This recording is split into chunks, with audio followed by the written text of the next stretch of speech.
A warm welcome, everybody, to the launch of the latest Impact pamphlet. It's wonderful to see so many people here this evening. My name is Michael Hands. I'm Professor of Philosophy of Education at the University of Birmingham, Chair of the Philosophy of Education Society of Great Britain, and Editor of the Impact series.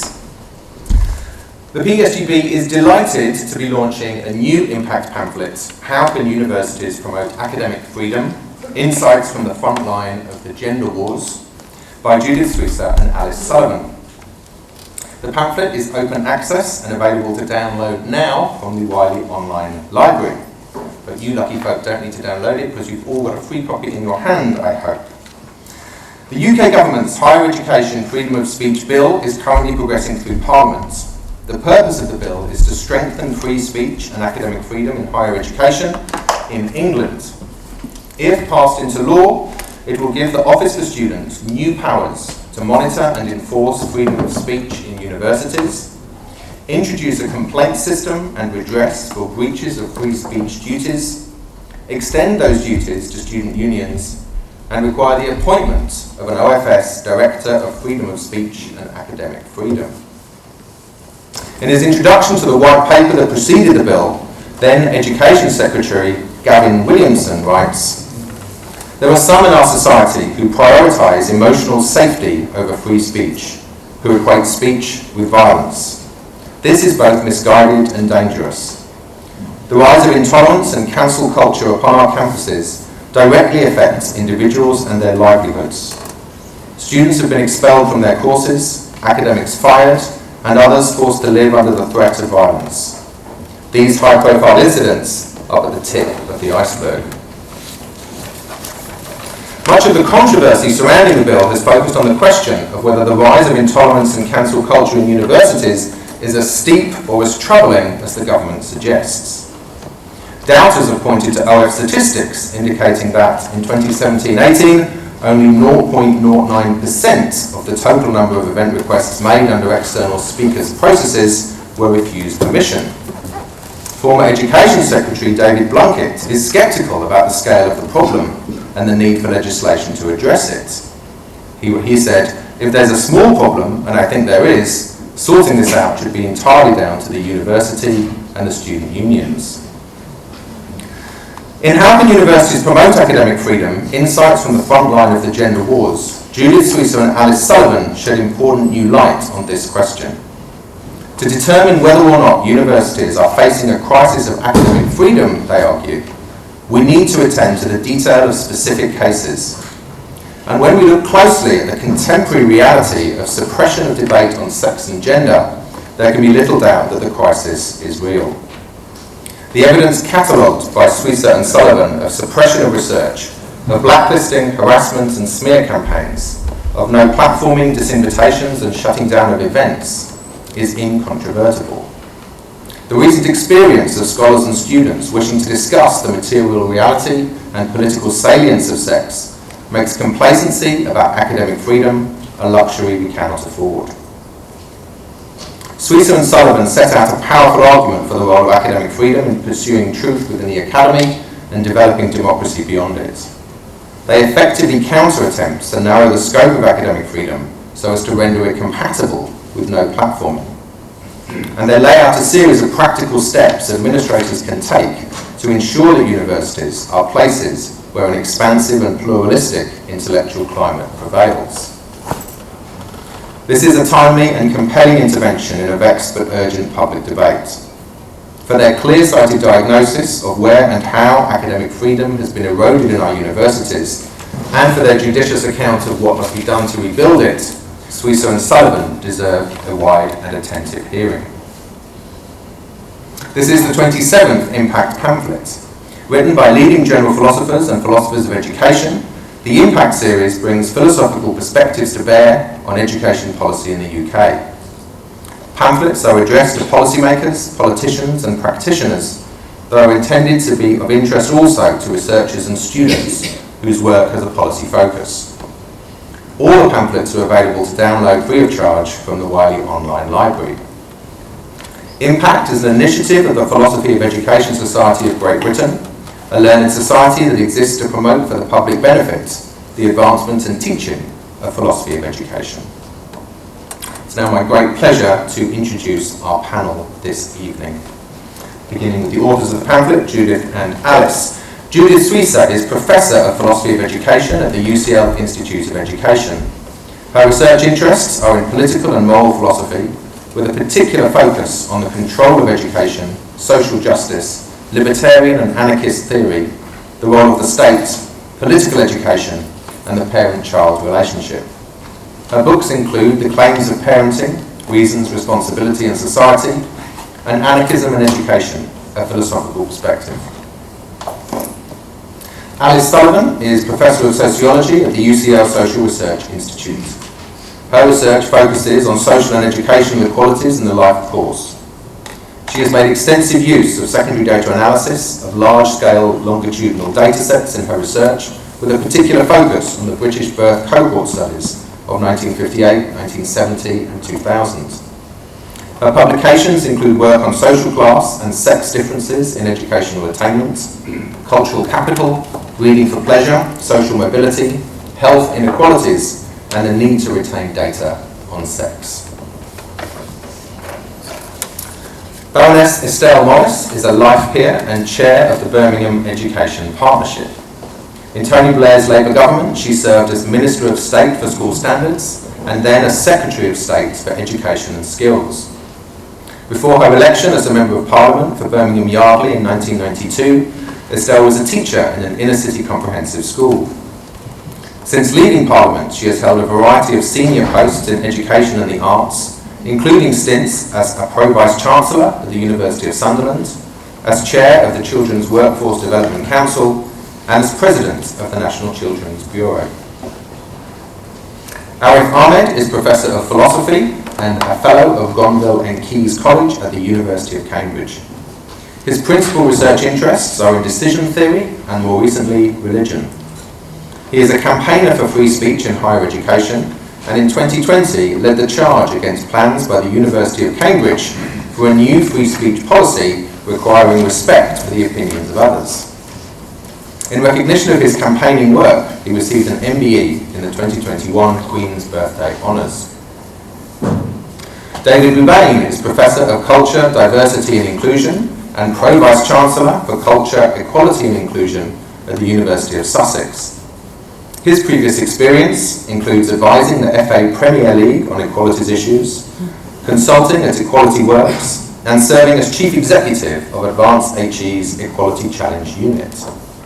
David is a past winner of Radar's People of the Year Award for achievement in the furtherance of human rights of disabled people in the UK.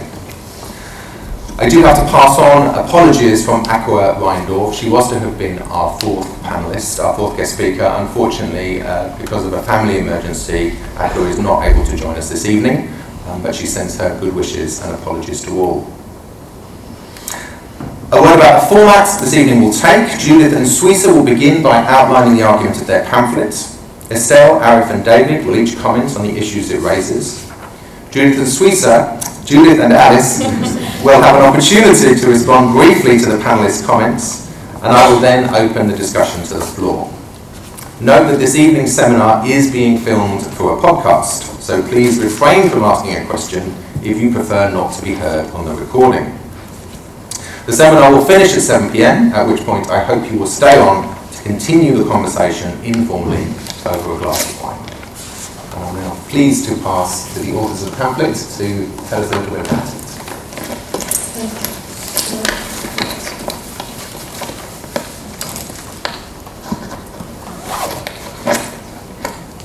Can people hear me? Okay. Thank you, Michael, and it's really a pleasure to be here with such distinguished panelists. So, as Michael said, the context in which this pamphlet is being launched is the government's Higher Education Freedom of Speech Bill, which was proposed in Parliament last year.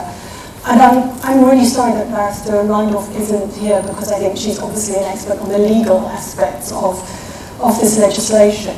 But I'm very glad we have other legal experts and scholars, both on the panel and probably in the audience, to address those aspects of the current climate. What I want to focus on in the few minutes that I have now is the reason that we wrote the paper in the first place. which is the misleading and, I think, dangerous claim that there is no crisis of academic freedom in universities.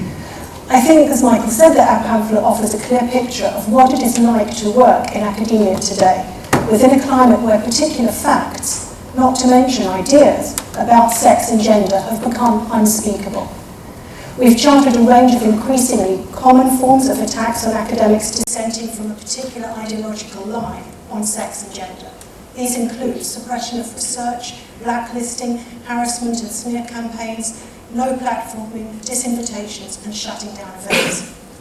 As our account makes clear, to focus only on the small number of documented cases in which speakers were cancelled as some kind of proof that there isn't a real problem here is to wildly misunderstand the reality of academic life and to underestimate the emotional costs of being subjected to these kind of attacks.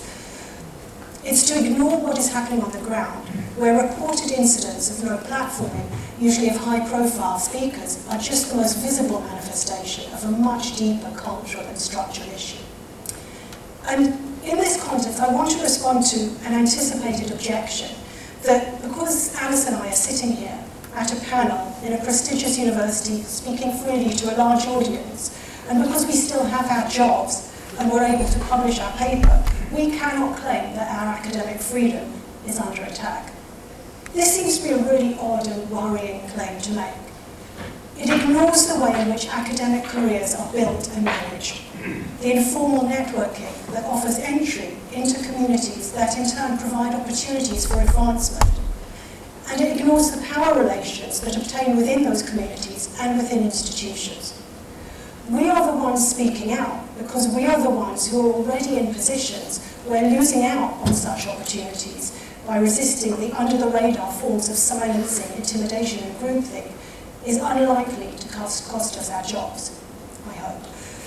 And I do want to respond to the connected objection that in a climate where far-right populist leaders are attacking LGBT rights, women's reproductive rights, and other progressive political movements, to even ask questions about any of the positions adopted by these movements of the left is unacceptable.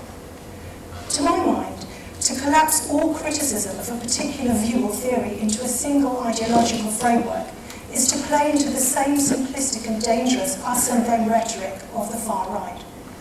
The knee-jerk refusal to engage with the views of some people simply because they've made claims that are superficially similar to some of the claims made by people on the opposite end of the political spectrum is part of the very problem that we're addressing here.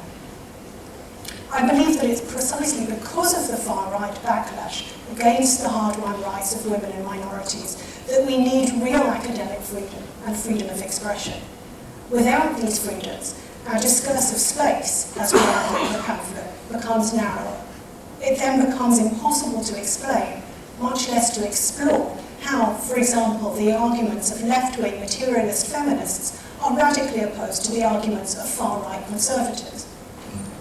This is politically dangerous because dissent is the cornerstone of democracy.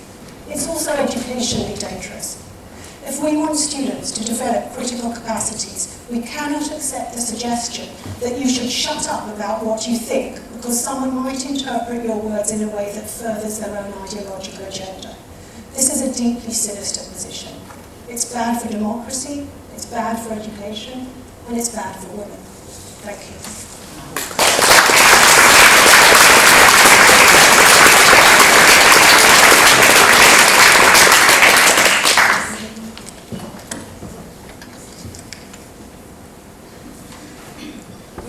On the threat to academic freedom in the case of sex and gender, not because it's a hard case, but because it's an easy one. We're talking about the freedom of academics to express incontrovertible facts, such as the fact that there are two sexes, and that humans reproduce sexually, like all the other mammals. If we cannot defend academic freedom in this case, what chance do we stand of defending it in more difficult cases? And a great deal is at stake. Every discipline in the social and human sciences is affected by the demand not to use sex as a conceptual or empirical category. As a sociologist, I know that there's a mountain of evidence that sex is a huge predictor of outcomes, from health to pay to crime to sports to voting behaviour, anything you can think of. So, scientifically speaking, the view that sex matters is not remotely controversial. Yet many academics and students are afraid to say it. And legislation alone, I think, will never be sufficient to tackle this climate of fear.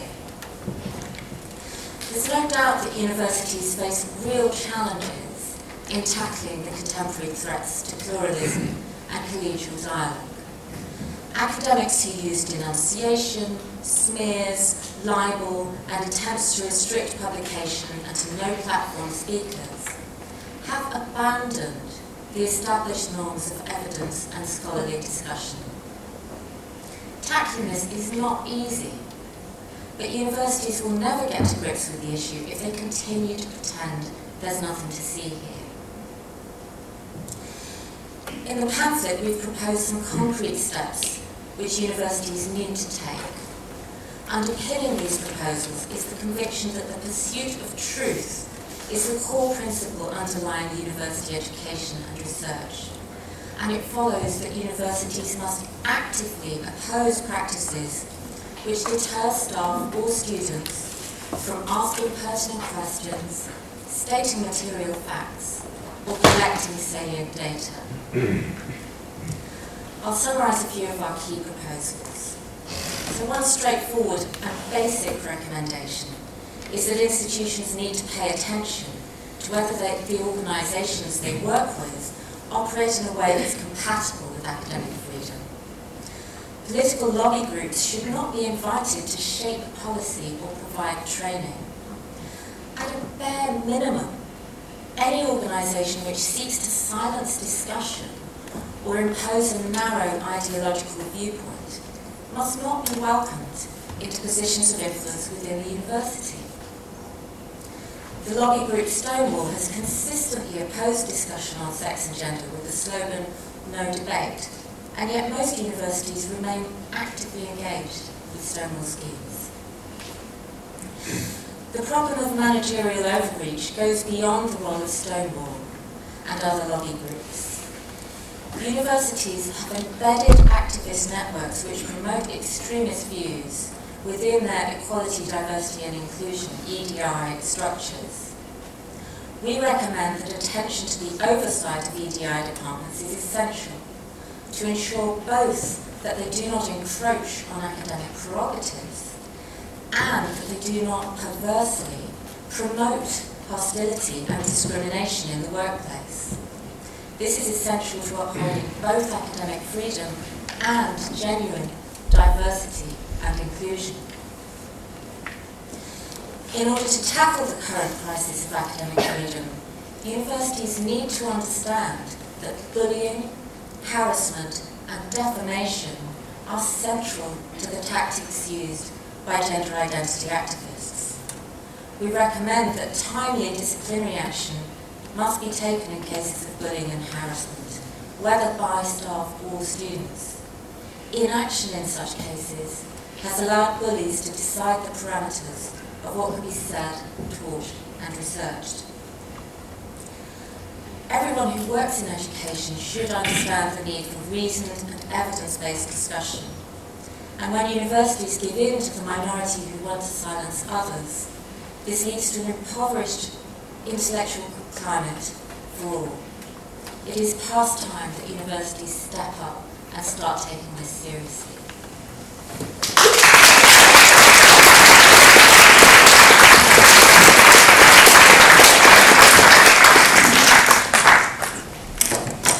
Thanks very much. Would you mind if I stand? I don't like speaking sitting down. I think it comes from being a teacher for all those years, and now I can see you. Thank you very much, and thank you for letting me be part of the event this evening. I keep saying to Michael that I'm not an academic, and I see the panel, I'm even more apprehensive than that. So I'm going to try and speak from my own experiences, which are in education, but my active experience is principally in schools, and in politics, which I still do from the House of Lords. But first of all, thanks to Judith and Alice for the pamphlet. I think it's absolutely excellent. I am not long interested in this issue. It's not something which I've got an academic background or even a long political background. I know what I think, and you gave me the intellectual framework in which to analyse it, I hope, more effectively. So thank you very much for that. And there's not a lot that I disagree with, just one little thing that I'm going to take up at the end. So thanks for that. When this issue of sex and gender came up, I'm the oldest of this panel. I can do that without asking their ages. I really had to ask myself and check that it wasn't a new series of facts that I'd just not known about in my youth. So I looked to my parents and my grandparents, and I know that they had to come to terms with homosexuality and women going out to work and all those things. And yet I can remember them going through the social change that envisages. So I checked myself that I wasn't just being stick in the mud, and I ought to look at the new evidence. And it's not that. So I'm now quite clear, and your intellectual framework helped me. The idea that what defines a man and a woman is sex. I know gender is also important, but it doesn't actually trump the sex. So that's where I come from in terms of the issue that you've used as an example to argue about freedom of speech in universities. First point I wanted to make is this. I don't know how many people here are based in a university, but this is not just about what happens in the university. And for me, that's so important. What's happening in universities on this issue is having a seismic impact in other areas of life. I know heads who are in schools who are really struggling as to how to deal with adolescents who are saying they are their own sex. They don't know how to handle it. They've no experience. There's no trusted body of knowledge. There's no trained professional to turn to for that. And although it's not an issue that's spoken in the pub at the end of the road on a Friday night, it will eventually be an issue that's spoken by everybody. And the point I wanted to make there is it's important not just for freedom of speech, because universities have a responsibility to lead debate in these important areas. And unless we can do that safely and with respect and not treat people badly, well then we'll never get anywhere. And that behaviour will also cascade through other sections of society. So that's the first point. The second, I was really grateful for your work that you did in the booklet of freedom of speech and academic freedom. I'll be really honest, I've never thought about the difference between the two. I rolled them into one in this, and you've helped me to understand that difference. And I think you also said that there's a bit of blur in there. So I'm not going to make a difference. But it made me think, and when I was reminded of the definitions of freedom of speech, it made me think, wow, isn't that a sign of a mature democracy? That politicians in a democracy in the West have over the years passed laws which have restricted people's freedom of speech. Now you can only do that in a democracy if you take people with you. It has to be by consent. So I'd not really realised till the booklet how precious that is. That although it's frayed at the edges, the things we've got about prevention of disorder, etc., etc., etc., they are generally agreed in our society. And that's a sign of a mature democracy. And they, for me, are really solid, and they would guide me in what you can say, what you can't say, who you can attack, and what can attack and what you can't attack. And I know that you'll challenge that, and that is the job of people in universities. I remember when I was arts minister, a really uncomfortable bit in the northeast, I don't know what I was talking about, but one middle-aged elderly gentleman talked to me about a painting of Jesus Christ that had just become in the news. And it was, there's no way, if you were a committed Christian, it was hard to look at. And he asked me why that was allowed. And I said, because it's democracy, you're just going to have to put up with it. So there's a price to be paid for those freedoms that we value. And also in terms of facts, we now argue, the BBC argues against giving climate deniers space on the radio because it's factually incorrect. We've worked that out between us. And so that whole area, I think, is, we make it happen, but we could be knocked off course. Now that will change in time. If there is a new set of facts that persuade me that the Earth is flat after all, I'm very, very happy to look at it. But that's got to be the level of facts that enable us to actually speak facts speak fiction as though they were facts. And I think that's what the publics want from academia. They look to them for guiding them through that morass of difficulties about what's permitted and what's not permitted in a democratic society. Now, I've absolutely no doubt in my mind that those who argue that gender trumps sex are not doing it from any factual basis. And I welcome the analysis you gave, because I've not known about it, about the disciplinary criteria. I knew about peer review, I hadn't quite clicked how important that was to be in a particular discipline. I like the bit where you say it takes no account of biology, it takes no account of this, that. From my point of view, it takes no account of common sense.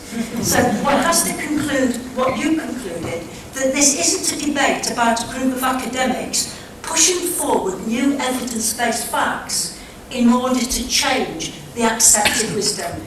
This is an ideology, and you're entitled to have an ideology. I've done my marching, I've done my campaigning and my leafleting and my shouting. Oh, I'm not actually done shouting, I try not to do that. And I suspect everyone here has done that. So we do ideology. And it made me think, what's different about what I did when I was young and what other people did and what's happening now? And I think there is a difference. And for me, this is the crux of the matter in terms of freedom of speech. We learn to live with protesters, but what I think is perhaps different, it is social media, so that ideas are spread more quickly. And that's not just something we have to live with, although it is. It's something we consciously have to take on board when we are doing our campaigning, so that we don't cause more shake more trouble than light on an issue. But what I think it is that when I campaigned, or when my generation campaigned an ideology, we might have pushed the law of our colleges and universities to the edge, but we paid the price. We were the ones who were punished. We got into trouble. I have friends who got sent down for a term. Well, people in the marches for Greenham Common, it was they who got arrested. Trade unions marches, anti-poll tax marks, all those things, anti-racist things, equality for women things, all those things which were campaigns of my generation, the campaigners broke the law and paid the price. What seems to be happening here is the campaigners are not paying the price. The campaigners are not paying the price, but those people who lose their jobs, who receive abuse, who are not allowed to do research, who are not promoted, who are out of favour, who feel they have to leave, they pay the price. And that can't be right. And that somehow has to be about behaviour. So if somebody wants to argue that gender's more important than sex, I don't mind, get on with it. But it's that framework of behaviours, part of our fabric of society, that I think is the issue here. Now the one thing I disagreed with you is your opening comments. You said, this is an easy example. And that's why I'm not sure you should use the easy example to justify a law. I tend to, because the law then is used in the difficult examples as well, and that is a problem. So if I'm just looking at sex and gender, which I did to begin with, I ended up agreeing with the government on the Higher Education Freedom of Speech Act. I thought, they've got it right, there is a problem, it's not just minor, it needs dealing with. And then when I went and listened to debate, Lord Wallace, William Wallace, who's here to the debate that he made at David Willis, thank you very much, that's my age, made an excellent speech. And I concluded that the government were right to identify a problem, but the law wasn't the right way to deal with it. And I do think you have to look at the most difficult thing and see how it is affected by the law, not the easiest thing, and see how it is affected by the law. It's the Dangerous Dogs Act. You make a law to deal with one problem, and the consequences go down the years. Now, what I think, just to end on 2 points. Firstly, I think the problem with the law is governments do what governments can do.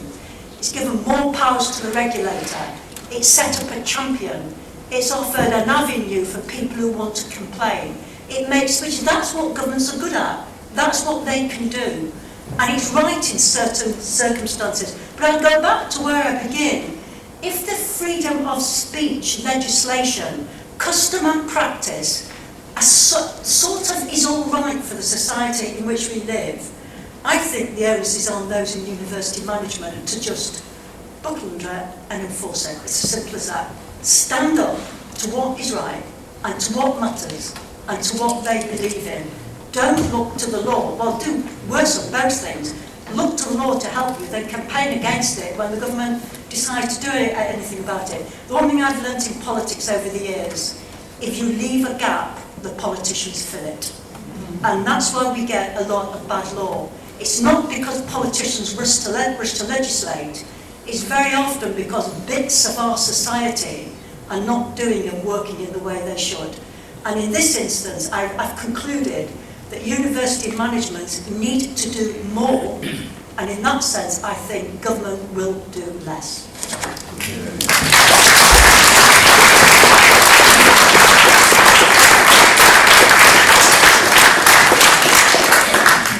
Before Arif speaks, there is plenty of space on this side of the room, so if people are struggling who came in late, are struggling to find somewhere to sit, there is seating over here, but hopefully you're all okay. Arif.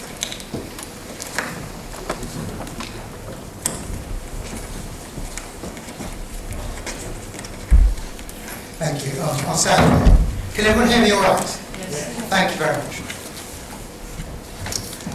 Well, thank you very much for being here. It's an honour for me to be here. Thank you very much to all of you for your excellent comments. I actually want to start by paying tribute really to Alice and Judith, because as most of you here probably know, it isn't just this excellent pamphlet that exhausts their contribution to the fight for freedom of speech. You'll know all the things that they've done, particularly at UCL. Henry Kissinger said that academics have such big fights over things because the stakes are so low. But the truth is that what they're fighting about is something where the stakes are very high. And I know from my own experience, to some extent, the amount of vitriol that you can get when you stand up for basic principles. And that's nothing compared to what I know Alice and Judith have had to face. So I think it's not just for this pamphlet, but it's for their courage, really, that I admire the most of all.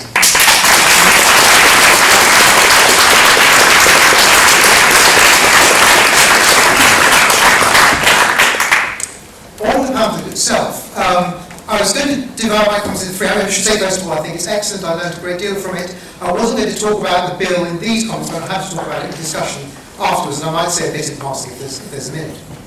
On the pamphlet itself, I was going to divide my comments into three parts. There's going to be a bit about the value of free speech, a bit about the threats that exist to it, and then a little bit about the concrete proposals that we get at the end of the pamphlet. So starting with the first point about the value of free speech, I think my own emphasis will probably be slightly different from theirs. So for instance, if you look on page 26 of the pamphlet, there's a quote from Hannah Arendt about the value of free speech as they see it, which makes it tie very closely to the notion of objectivity. So for her, it seems as though part of why free speech matters is because you and I can think of ourselves as having a shared world that we can disagree about.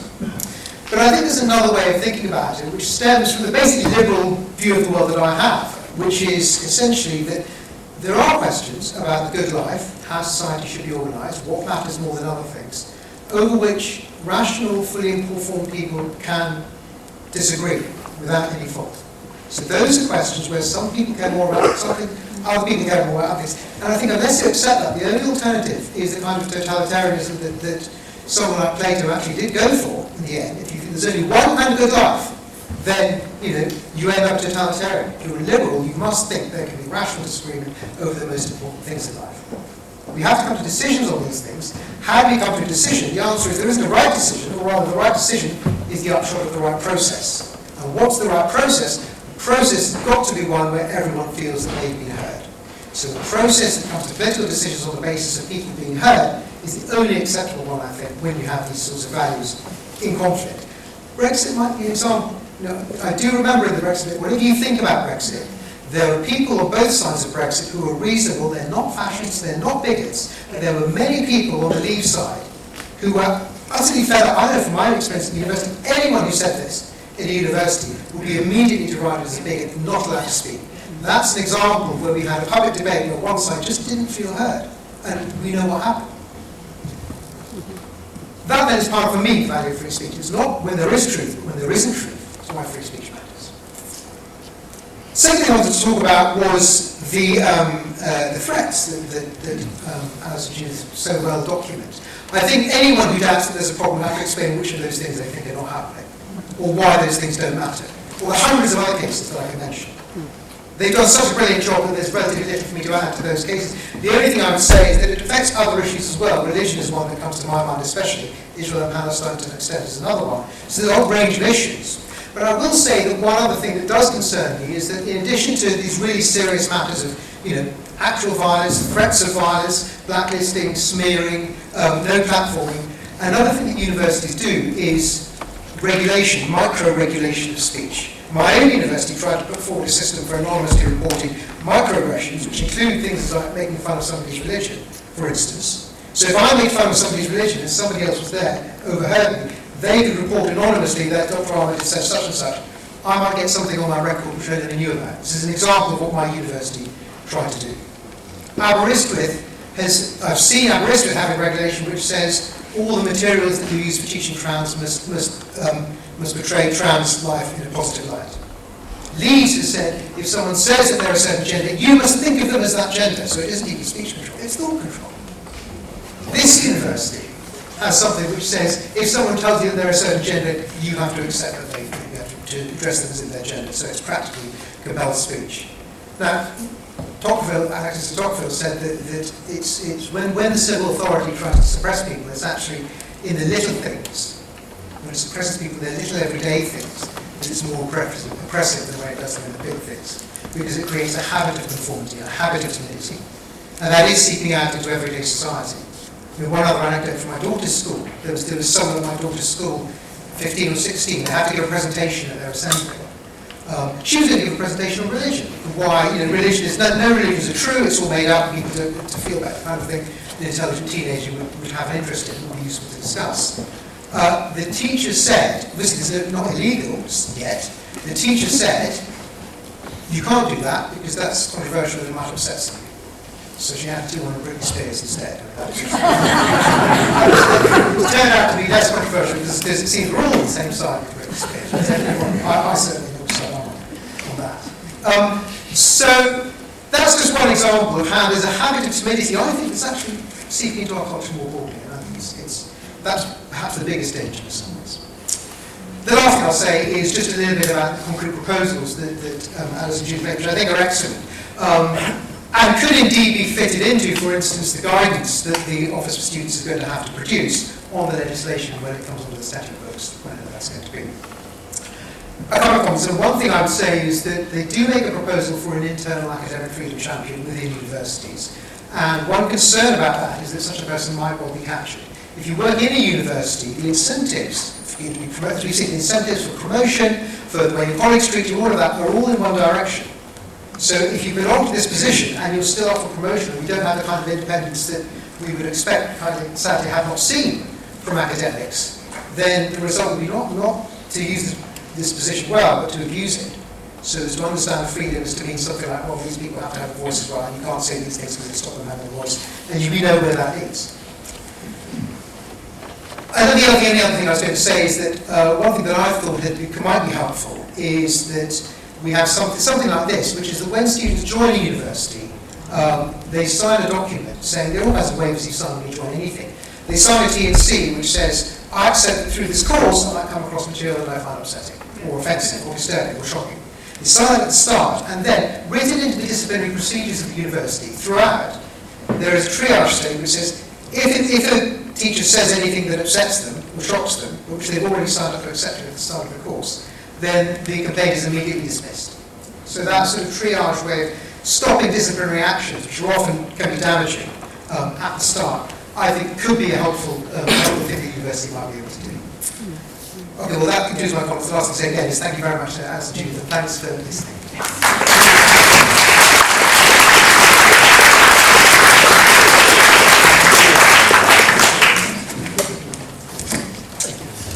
Thanks very much. I hope you don't mind if I stay seated. It's just easier for me. And I will try and speak loudly. Please wave if you can't hear me. First of all, if I can also start by saying at the outset that I fundamentally affirm and agree with the foundational principles about the importance of freedom of speech and academic freedom. It's been talked about, there are legal and regulatory obligations there for universities, but to my mind, even more importantly than that, for all of the reasons that colleagues have indicated, they are a cornerstone of any rigorous intellectual academic life, and universities can't frankly function as universities, or indeed can public life function in the way that colleagues have spoken about without it. But when I was invited on this panel, I was thinking about what I might add, what value I might add to the conversation. And I want to talk about my perspective around contested issues in principally areas of equality and human rights. Very grateful to Michael for his kind introduction of me. But it may be useful for me to say one or two more things about my background. I was principally a lawyer, an equality and human rights lawyer, for most of my career before working in higher education for the last 15 or 20 years. And I made it a particular interest of mine. I don't pretend to be a particular expert, but I made it an interest of mine to explore and try and understand contested issues of equality, diversity and inclusion, and indeed human rights. And that was the work that I did when I was Director of Legal Policy at the Equality and Human Rights Commission. At the time when the what is now the Equality Act 2010 was a single equality bill, and there were huge debates as to which identities should be protected and which shouldn't. And I know we don't have much time, but as an aside, there was a serious request from bankers to be identified as a protected characteristic because it was not long after the financial crash of 2007, and they were receiving a lot of abuse and felt that they should be particularly protected in equality law. This is serious. Anyway, that probably not the best example I can give as to contested areas, but there have always been contested areas of equality, diversity and inclusion.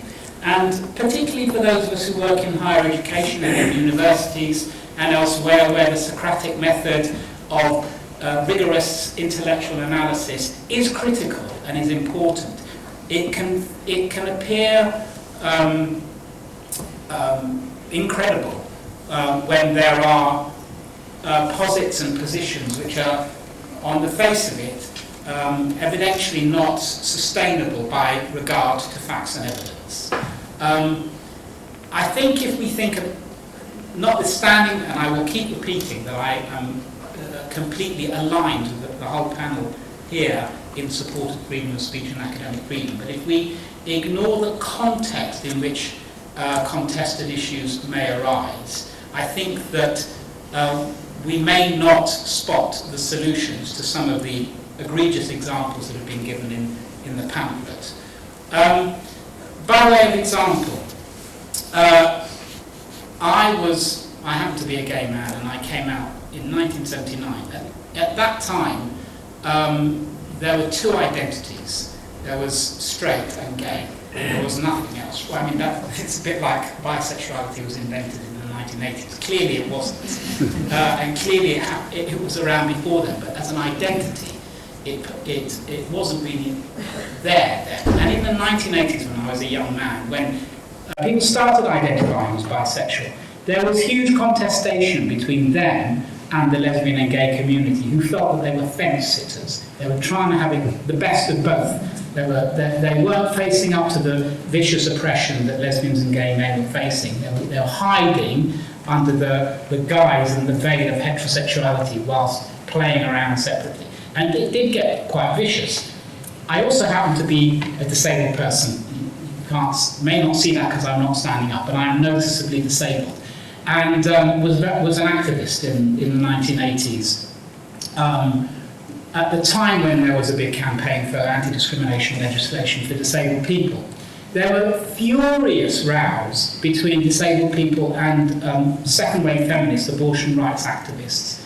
And there was an inability on both sides to really know or see or understand the other. And each side, and in fact what's interesting to me is some of the language that's used in the very hot issues of gender and sex that we are considering now, arose then. So disabled people with noticeable impairments would say to feminists, if you support the abortion of me because of somebody with my impairment, you are annihilating. You are denying my current existence to live right now. This is an existential threat to my corporeal life right now. Even now, there is probably significant support in the public for a relaxation of the laws on assisted suicide. The two main campuses of groups of people who oppose it are religious people and severely disabled people, but not all severely disabled people who were born with their impairments.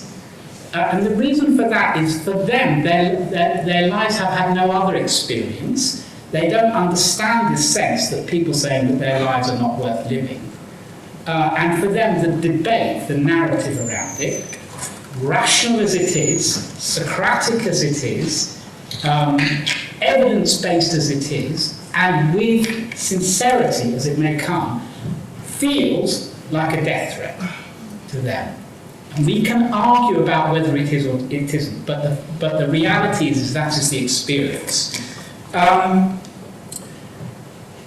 First wave feminists have a different experience of womanhood, if I may say so, than second wave. I grew up, my women friends when I was a young man were overwhelmingly second wave feminists. I'm of that age. And it's interesting to me that third wave feminists encompass considerations of individualism in a way that second wave feminists didn't, postmodernism, intersectionality, including trans feminism. And indeed, fourth wave feminists have a much more increased focus on gendered norms.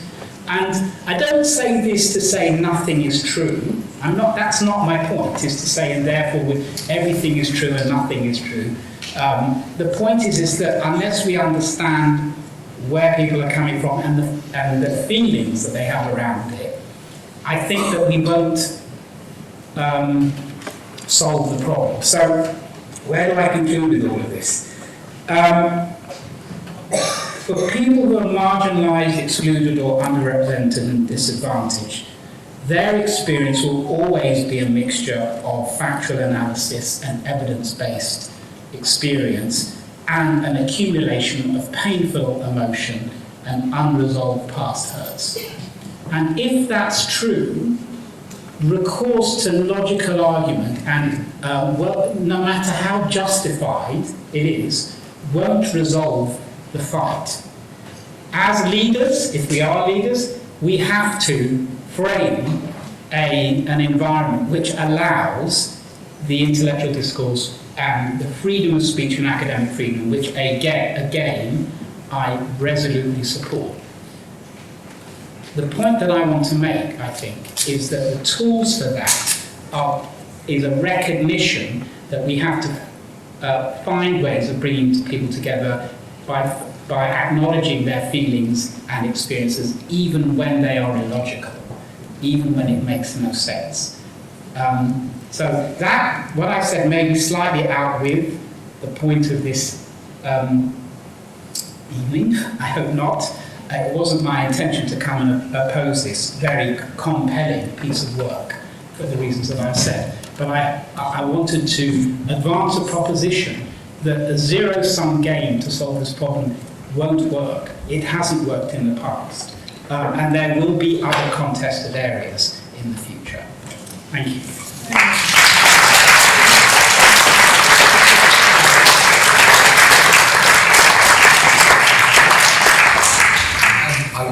just like to give Alice and Judith a chance to respond. What was your... Is that okay? I'll come back to you in the questions afterwards. Yeah, great.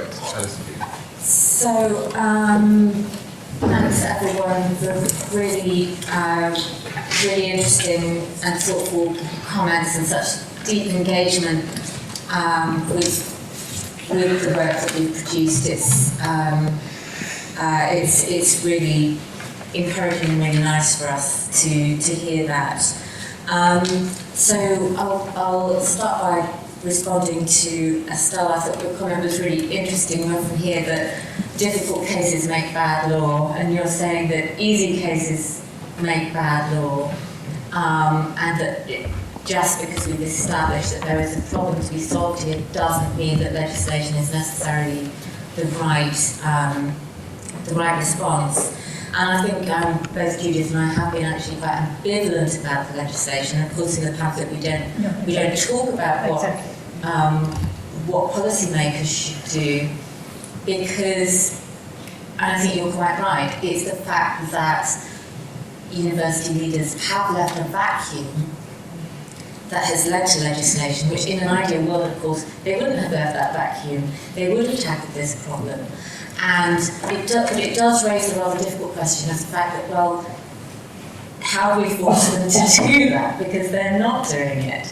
And many of us within universities are desperately trying to use every tool that we can find to try and forward these issues, including using academic governance where that still exists. Of course, in lots of universities, they have either no academic governance or barely any, and so the power of academics to get vice chancellors to do something is really, really limited. And I think from being very ambivalent about the legislation, I've become more positive about it because I'm less positive about the chances of doing something from within universities, although I still hope that is possible.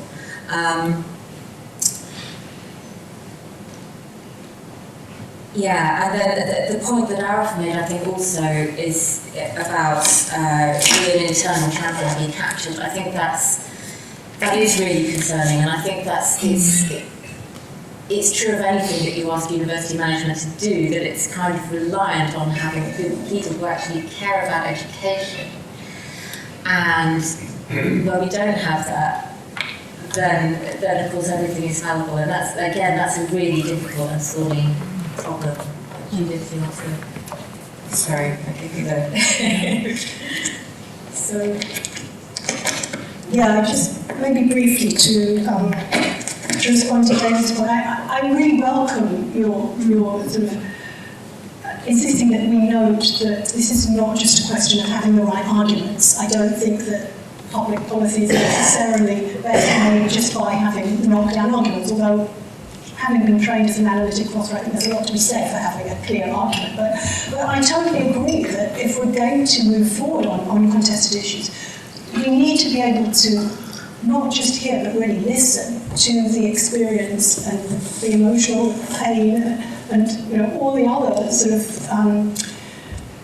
affective aspects of people's lives that then make them take the positions they do. But that seems to me all the more reason to insist that we don't allow the kind of shutting down of debate that has become a demand associated with some of that activism. And the first step surely has to be willing to be in a room with people who you might disagree with, who, as Arif was saying, might say things that make you feel uncomfortable. If you can't get past that, then you can't begin to listen to where people are coming from. And so I think that's all the more reason to object to these kind of tactics, which unfortunately have become really commonplace in academia. But I think I'll stop and just open it up to questions. Wonderful. Thank you so much to all the panellists.